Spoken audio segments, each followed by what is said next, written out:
Hello friends, welcome to Best Cooking Tamil. இன்னைக்கு நாம cabbage வச்சு ஒரு அருமையான ஸ்நாக்ஸ் ரெசிபி தாங்க செய்ய போறோம். வாங்க இது எப்படி செய்யலாம்ங்கறதும் பார்க்கலாம்.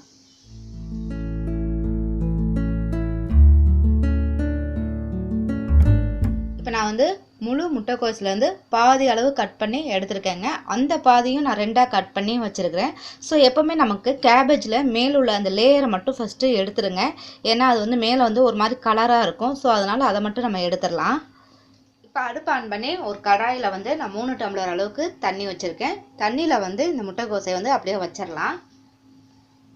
சோ வச்சிட்டு என்ன பண்றீங்க, இத அப்படியே ஒரு மூடியை போட்டு மூடிடுங்க. இது ஒரு 5 நிமிஷம் இது அப்படியே பாயில் ஆகட்டும். அதாவது அந்த முட்டைக்கோஸ் வந்து தண்ணில வந்து வேகணும்.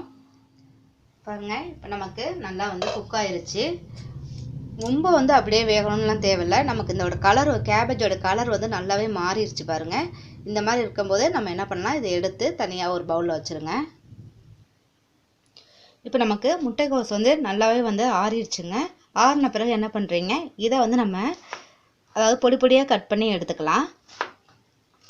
பொரியலுக்குலாம் நம்ம கட் பண்ற மாதிரி கட் பண்ணிக்கங்க.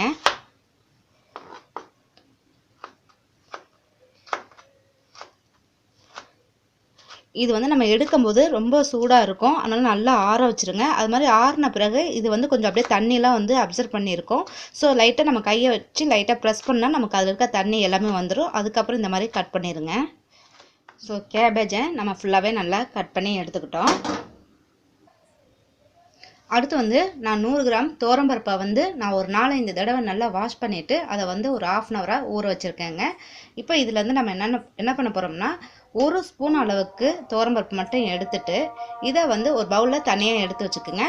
மற்றது எல்லாமே நம்ம என்ன பண்ணால் வடிகட்டிட்டு இதை வந்து நல்லா வந்து வடைக்கு எப்படி நீங்கள் அரைப்பீங்களோ தண்ணி ஊற்றாமல் கொஞ்சம் நல்லா வந்து கொரகொரப்பாக அந்த மாதிரி அரைச்சி எடுத்துக்கோங்க. பாருங்க நான் வந்து பருப்பை வந்து நல்லா அரைச்சிக்கிட்டேன். இதை வந்து நம்ம என்ன பண்ணலாம், ஒரு பவுலுக்கு வந்து மாற்றிக்கலாம். ஸோ நம்ம அரைச்ச இந்த பருப்போடைய விழுதை போட்ட பிறகு நம்ம இந்த கட் பண்ணி வச்சுருக்க கேபேஜையும் போட்டுக்கலாம்.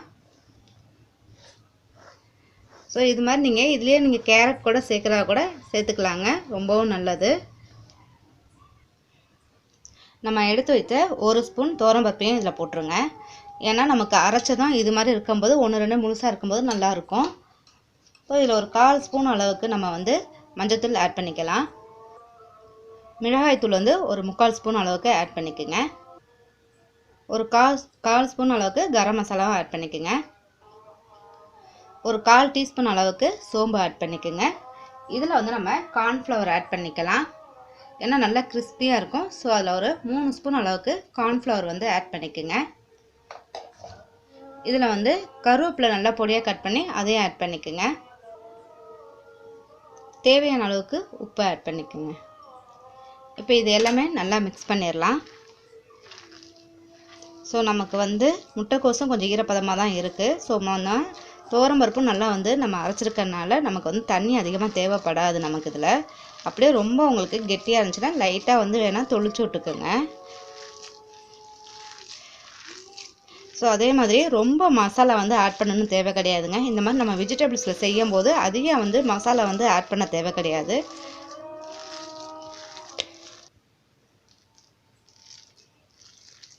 ஸோ நல்லா பிணைஞ்ச பிறகு இதை வந்து நல்லா கொஞ்சம் பெரிய பால்ஸாக எடுத்துக்குங்க.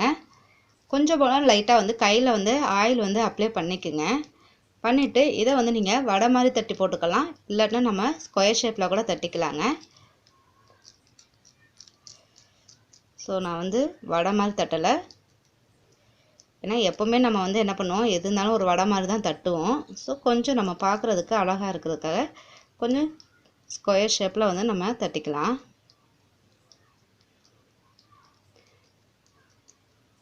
ஸோ இந்த மாதிரி எடுத்துக்கோங்க.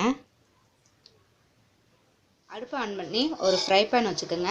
இதில் ஒரு 2 டீஸ்பூன் அளவுக்கு நல்லெண்ணெயை ஆட் பண்ணிக்கோங்க.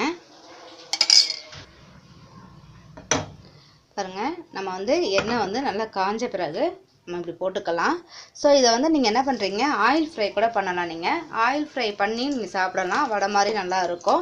ஸோ நம்ம வந்து அடிக்கடி வந்து ஆயில் ஃப்ரை சாப்பிட்றது வந்து அவ்வளோ உடம்புக்கு நல்லதில்லை. வீக்லி 1 டைம் நீங்கள் வந்து ஆயில் ஃப்ரை சாப்பிட்றது ஓகே.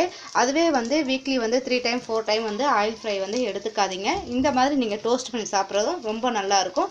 இது மீடியம் ஃப்ளேம்லேயே வச்சு நல்லா வந்து டோஸ்ட் ஆகணும். ஸோ 2 பக்கமும் நல்லா வந்து கோல்டன் ப்ரௌன் கலர் வர வரைக்கும் நம்ம வந்து இதை வந்து திருப்பி போட்டு எடுக்கணும். பாருங்கள், எண்ணெய் வந்து ஒன் சைடாக இருக்கும். லைட்டாக வந்து இது மாதிரி பண்ணிக்கோங்க. எண்ணெய் வந்து நமக்கு எல்லா இடத்துலையும் கொஞ்சம் படணும். இப்போ இதை என்ன பண்ணுறீங்க, அப்படியே திருப்பி போட்டுடலாம். பாருங்கள், நமக்கு ஒன் சைடு நல்லா வந்து ப்ரௌன் கலரில் வந்துருச்சு. பாருங்கள், இப்போ நமக்கு 2 சைடுமே நல்லா வந்து ப்ரௌன் அண்ட் கோல்டன் கலர் வந்துருச்சு. ஸோ இப்போ இதை எடுத்து நம்ம ஒரு பிளேட்டில் வச்சிடலாங்க. பாருங்கள், இப்போ நமக்கு ஒரு அருமையான தால் கேபேஜ் கட்லெட் வந்து ரெடி ஆயிடுச்சு.